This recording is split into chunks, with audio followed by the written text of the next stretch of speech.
একজন হিন্দু মহিলা বাবাজি মুসলমান সোনা মানিক তিনি কি করেছে, জলসা শুনতে গেছে। জলসা শুনতে গিয়ে বেরাদার ইসলাম মুআজ্জাজ সামানিকরা এক মৌলভী সাহেব বলেছে কি যে বিসমিল্লাহর যে আমল করবে বিসমিল্লাহর বরকত হবে বহু।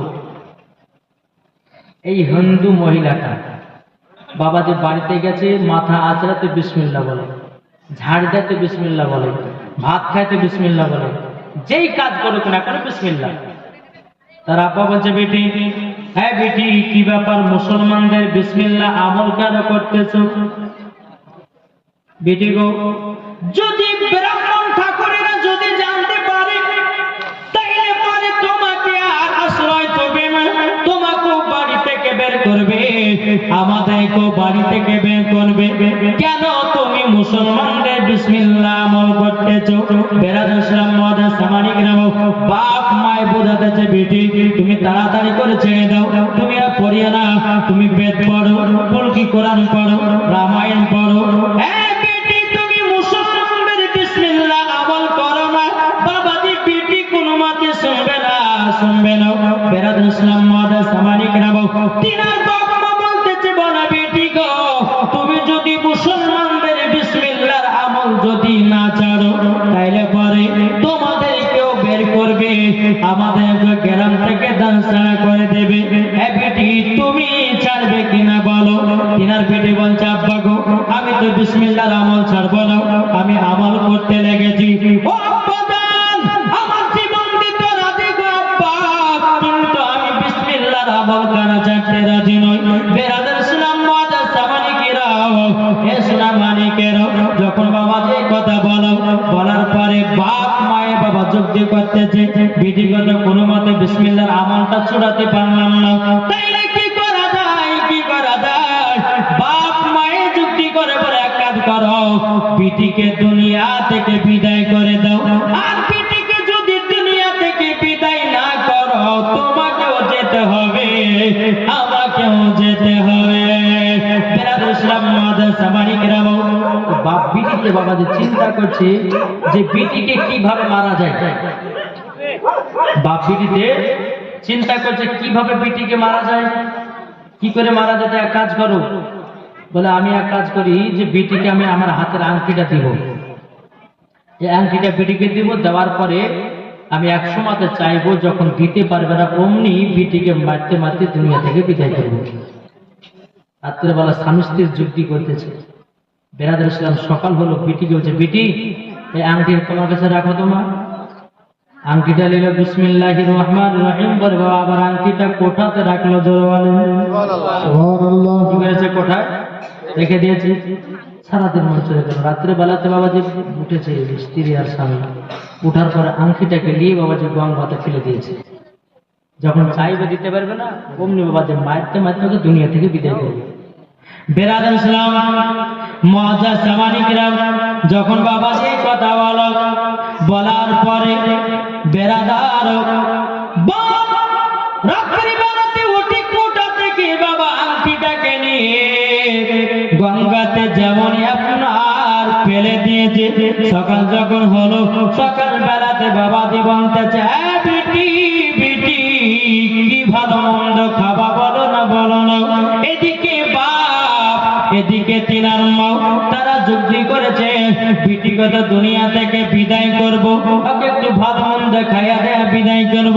যখন বাবা কথা বলো, তিনার বাবা বাজারে গেছি, যাওয়ার পরে বাবা দিয়ে একটা বিশাল বড় মাছ কিনে নিয়ে এসেছে। বিশাল বড় যখন মাছ কিনে নিয়ে আসো, বিটিকে বলেছে বেটি সুন্দর করে বাছাই করো, আবার সুন্দর করে তুমিও রান্না করো।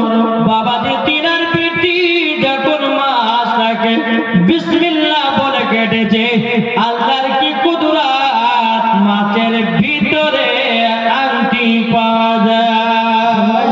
জোরে বলেন সুবহানাল্লাহ। আংটিটা যখন বাবা পাওয়া যায়, আংটিটাকে নিয়ে বাবা বিসমিল্লাহ বলে কোটার উপরে বাবা রেখে দিয়েছি। রেখে দেওয়ার পরে রান্না বান্নার কাজ যখন শেষ হয়ে যাওয়ার পরে বাবা দিমা বলতেছে বেটি, হ্যাঁ বেটি ভালো ভালো চাকাগুলো মাছের চাকাগুলো নাও। হে বেটি গাও। বেটিও মনে মনে ভাবছে কি ব্যাপার, আমার বাপ মা তো আমার প্রতি রাগান্বিত ছিল, এত আমার আদর সহগ করছে কেন? বাবা যে মুসলমান ভাইরা, হে সোনা মানিকেরা, যখন বাবা সুন্দর করে আদর যত্ন করে যখন বাবা খাইয়ে দিয়েছি, খাইয়ে দেওয়ার পরে ফেরাদ ইসলাম মাদার সামানিকেরা তিনার মা বলতেছে বেটি বেটি এবার রেডি হও। বাপে বলতেছে বলে বেটি, হ্যাঁ বেটি তোমাকে কালকে আংটিটা দিয়েছিলাম, দাও আংটিটা দাও। বাবাজি বিসমিল্লাহ বলে আংটিটা নিয়ে বাপের হাতে দিয়েছে। বাপ জানো অবাক হয়ে গেছে। বাবাজি মুসলমান ভাইরা, বাপে যখন বাবা অবাক হয়ে গেছে কি ব্যাপার, আংটিটা তো নদীতে ফেলিয়ে দিয়েছিলাম, আংটিটা আসলো কোথা থেকে? কি ব্যাপার কোথা থেকে আসলো? বেটিকে বলছে বেটি তুমি আংটি ফেলে কোথা থেকে? বাবা আপনি সকালবেলা যে মাছটা নিয়ে এসেছিলেন বিসমিল্লাহ বলে কেটেছি, মাছের পেটে আংটি পাওয়া গেছে। জোরে বলেন সুবহানাল্লাহ। তিনার বাপ বলতেছে বলে বেটি তোমার সব হলো বিসমিল্লাহর বরকত। সুবহানাল্লাহ। বিসমিল্লাহর বরকত। বাবাজি মুসলমান ভাইরা, তিনার বাপ তিনার মা বলছে বেটি গো, হ্যাঁ বেটি চলো চলো আমরা একজন আল্লাহ বালার কাছে যাই, আমরা মুসলমান গ্রহণ করে নেব। জয় সুবহানাল্লাহ। নারায়ে রিসালাত। ইয়া রাসূলুল্লাহ। নারায়ে রিসালাত। রাসূলুল্লাহ। নারায়ে হাদাত।